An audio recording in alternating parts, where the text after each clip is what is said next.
All right, so as I get ready to pack up the shop and move, I just want to work on something I've decided to do. The regen lever on the Supermoto that I ride daily has failed. This one here, I did a video a few years back. I put it together in 2014. It's worked non-stop since then, and I honestly think it's the strain gauge amplifier. I never potted or sealed anything or did anything properly on it. It's kind of cobbled together, but it just worked, so it's pretty cool. And I might come back to that and revisit that because you can make a really lightweight solution with that. And yeah, strain gauge amplifiers are pretty easy. That part's not too hard. I just need to make sure everything's potted and there's good strain relief on the wires and everything. But what I have is I found a couple cheaper hydraulic left-hand master cylinders, so they could be used for clutch masters, or for a like an ATV with a or even a motorcycle with a left-hand brake. So I found this one. It's pretty cool, but I don't like it that much because unfortunately the pressure comes out the bottom, and when you thread a sensor in there, it sticks out. And if this is on a bike like that, you're gonna probably bump your knee into that sensor hanging down. So what I'm gonna probably do is find, or actually I already found a nice compact master that's for a trials bike that has a really small reservoir, and it's just, everything's nice and compact. Unfortunately they're not cheap. And then the sensor comes out the side like this. So I think today what I'm going to do is I'm going to modify this one here to accept the sensor out the side, and then basically use this one on the Supermoto. And I also did some experience using an oil pressure sensor, which I have in here, and it's pretty funny. What happened was, the first one I did, I squeezed it really hard and actually exploded brake fluid right through the oil pressure sensor. Nonetheless, this is just for like a Honda inside here. It's like a Honda Accord or something oil pressure sensor. This sensor here is a 1000 psi sensor. I did some math based on the bore size of the piston in there and how hard a human can physically squeeze this lever roughly, and I come up with a number of around 530 psi on the fluid pressure. So I figured it'd be good to have something maybe double that or close to double that. I even have a 1500 psi sensor coming. I just want to make sure the sensor can handle the a crash. Like if you crash and this hits a branch or hits a tree, or you fall over sideways and it hits the ground at speed, it could burst a couple thousand psi on the oil line for a short period. So I just want to make sure that that oil isn't going to shoot right through the whole unit. So if this can handle 1000 psi, that's at least double what I should be able to squeeze. So I'm going to give that a try and hopefully put that together today.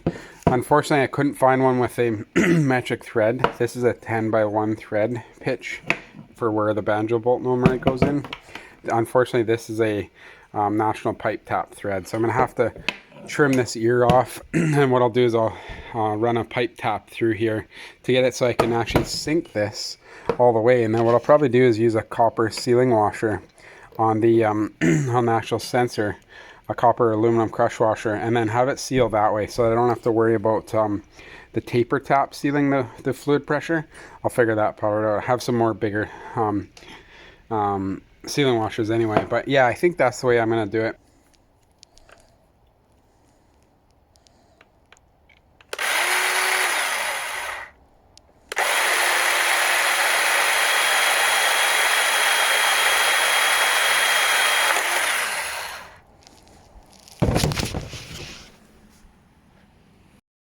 All right, made some progress. Got this sensor so that it threads in. I cut the little ear off with my saw, got the sensor so it threads in. Use the pipe tap to tap it down. Got it so it threads in really easy to a point where it's already going to be squishing the washer. I found a good sealing washer. It should be okay. A copper one should be okay for it. And with a little more torque, that'll sink in a little bit further. I think that's going to be good enough. So I've rinsed it out with brake clean. So now what I'm going to do is I'm going to get a little bit of Loctite PST. I got a kit right here. I think Oh, my stick is out. I have to find my stick. Anyways, I have a PST stick. I'll put some on the threads before putting it together. Found my thread sealant. Basically, it's like a paste. I'm just going to put a little on the threads. I don't want to get crazy because I'm not relying on the thread sealant to seal it. Alright, so I got that on there. Just got to torque it. And then once I got it torqued, what I'll do is install it on the bike. Actually, yeah, put it on the bike and bleed it. Oh, you know what? Just realized bleeding it's... Actually, I know what to do. I'm going to put fluid in it to bleed it. I'm going to lean it like this, and I should be able to work the air out of it. So I'll try that in a second.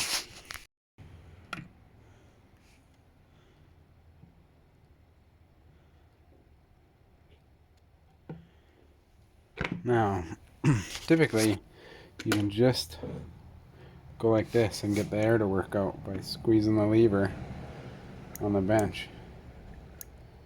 I should be able to get it to bleed like this without even cracking the banjo. It looks like I'm gonna have the progress I need.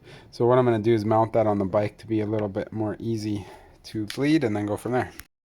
I made sure the sensor I got came with a little 3-wire pigtail. Get it to focus there. Because I didn't want to have to deal. I'll have to move my Sport Eco button, but I'm not too worried about that. I might be able to move the lever a bit, but I kind of like it where it is. Nonetheless, I made sure I got one with the pigtail with 3 wires on it. So you got black, red, and green. So I'm sure it's basically negative, positive, and then signal. Should be pretty straightforward. I'm going to test that here right away. Alright, I just got my multimeter kind of set up. Got a probe just resting on the signal wire. I'm putting 5 volts basically to the sensor. At rest, it's got 4.5 volts, or sorry, 0.45 volts. As soon as I pull this switch, nothing really happens. And that's just the first little bit that turns on the brake light. You can hear it. As soon as I squeeze a little bit with one finger, you can see it start to go up. This is as hard as I can squeeze with one finger in my normal riding position, about 2 volts, maybe 3 if I'm really on it. So I'll probably program full brake at like 2 volts. 3 fingers, I can squeeze as hard as possible and get just over 5 volts. So, and that's like squeezing really hard. So looks like a human with this brake. My hands are probably a little tougher than the average person. I'm not trying to brag or anything. I know I have bigger hands than most people. Do a lot of work with my hands. And with this brake, with the piston size and all that stuff, and the long lever that this brake has, I'm able to max out this 1000 psi sensor. So probably putting a 1600 psi sensor might be the right move, but nonetheless, that's as hard as I can squeeze to get 5 volts, basically with 3 fingers. Like, this is like, you know, that's past 4 volts is hard. Squeezing really hard, I can just get 5 volts. I might be able to, if the scale went a little further, I might hit 5.2 or something, but you know, that's where it maxes at. So I think that's going to work pretty well, because most of my riding will be just one finger.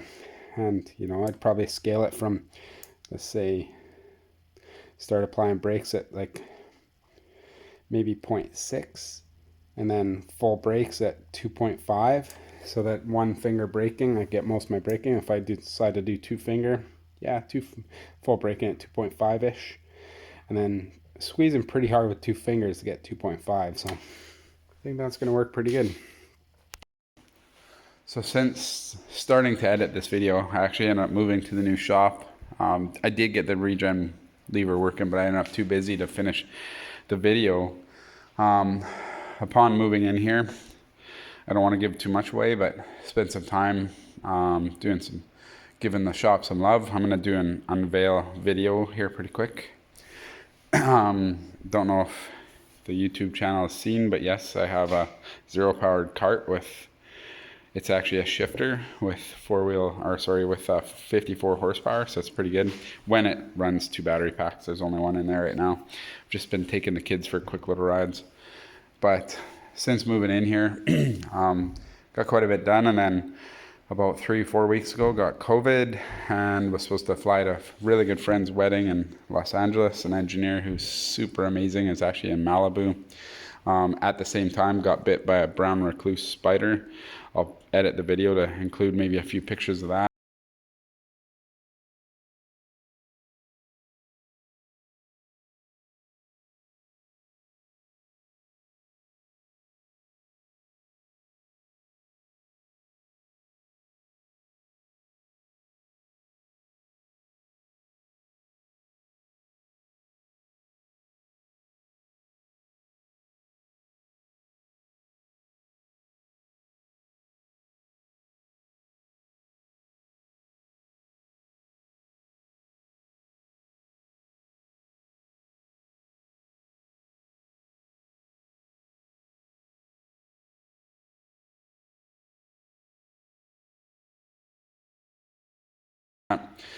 That was not fun.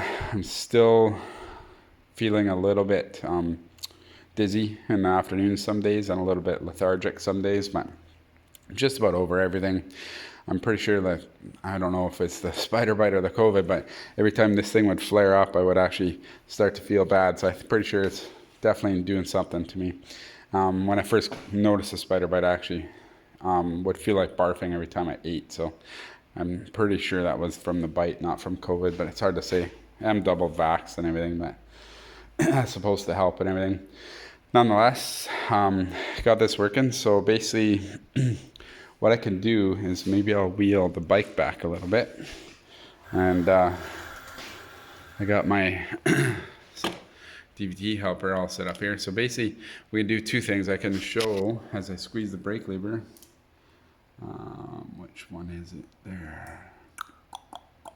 Motor. I might not have the TPTO set up for the Regen lever.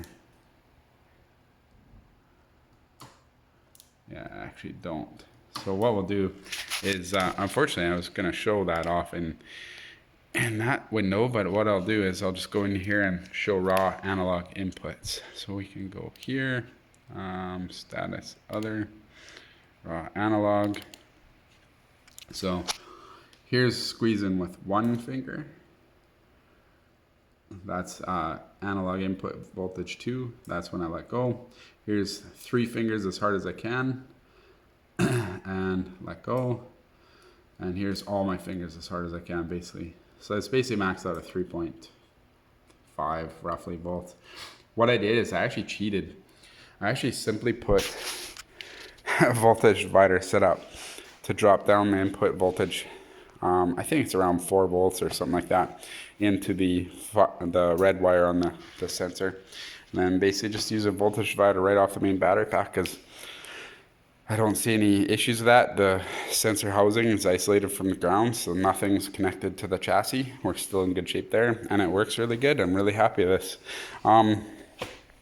One day I might find a nicer master for this one, but I think I found another one. I'm not trying to give too much away of the shop, but this master here is from a trials bike. If I can get it so you can actually see.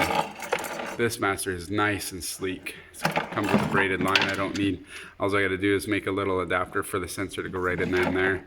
Nice and adjustable, breakaway lever and everything. So I think this is gonna work pretty good. Anyways, pretty happy with that setup. So far so good.